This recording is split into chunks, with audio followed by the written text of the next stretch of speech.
Mga biday, sa magandang oras po sa lahat. Welcome po sa aking channel. Eto na, kinasuhan na po mga kabida ng plunder. Ito pong si Vice President Sara Duterte. Ngayong hapon lang po ng ilang grupo po ng civil society at mga taong simbahan po, mga kabida. Ang kanilang pinaghugutan po ng kasong plunder at malversation po mga kabida.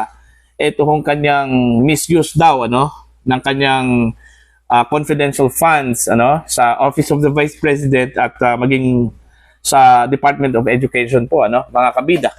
Eto, babasahin ko lang po kasi natatawa po ako dito sa kanilang ginawa mga kabida, kasi po mas nauna pa pong kinasuhan itong si VP Sara ng plunder kaysa dito kay Martin Romualdez.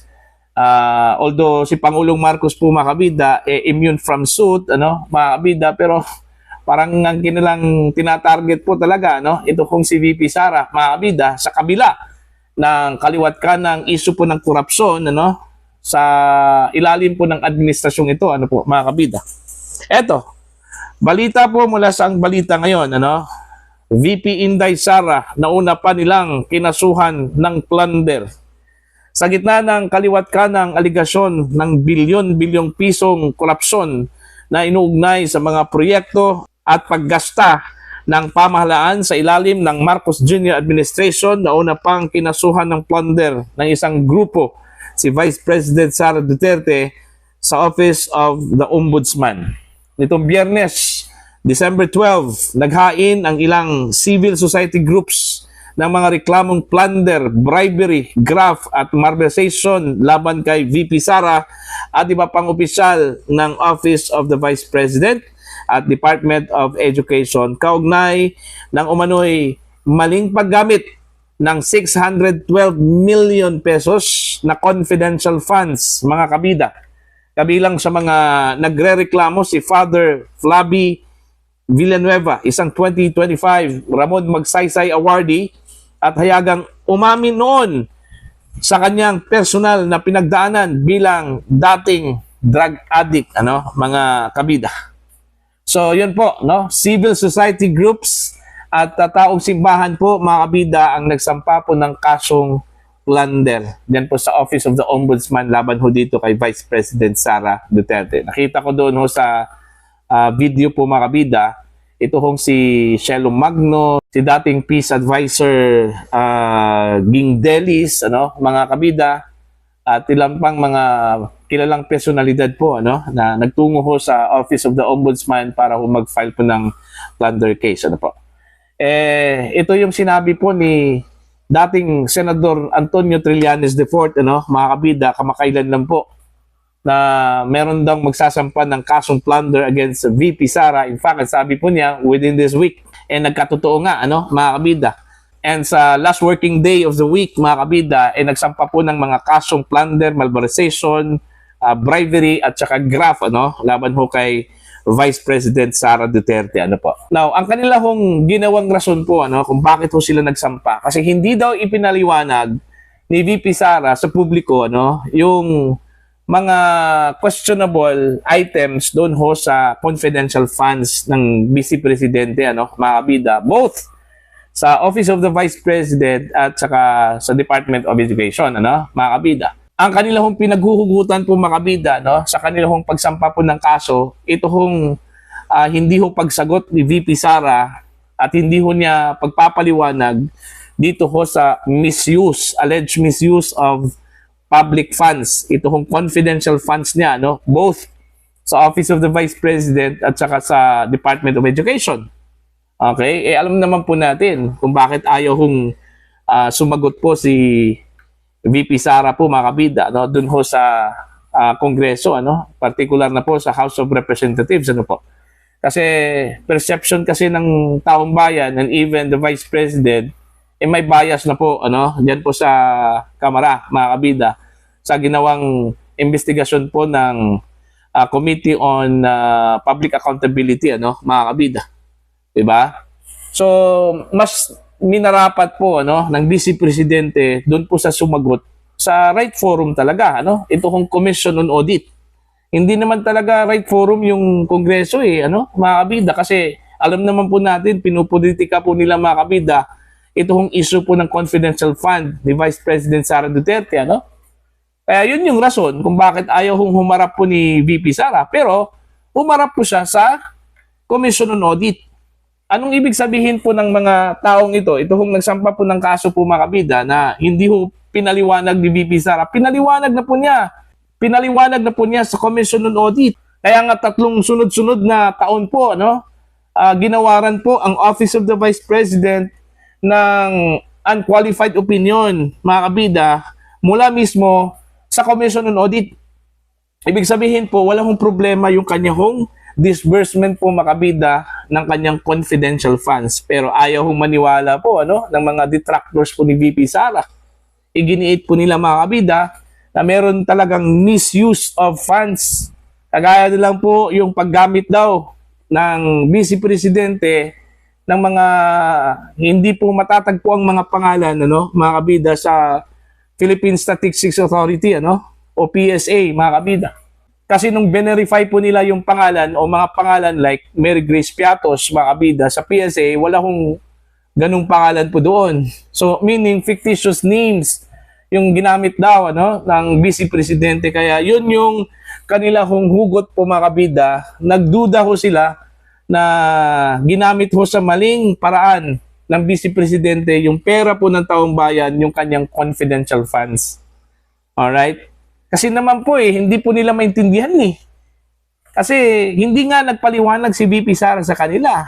Bakit pala? Sino ba sila na magpaliwanag ho si VP Sara, mga kabida? Alam naman po natin, meron pong right venue po kung saan magpaliwanag po ang sinumang opisyal po mga kabida na gumagamit po ng pera po ng taong bayan, kagaya na lang po ng confidential funds. Diba? Hindi pa ba sapat yun, mga kabida? Ini-insist pa rin nila na gumawa po ng plunder ito kung si VP Sara. Baka pahiya naman po yung aabutin po nila dito, mga kabida.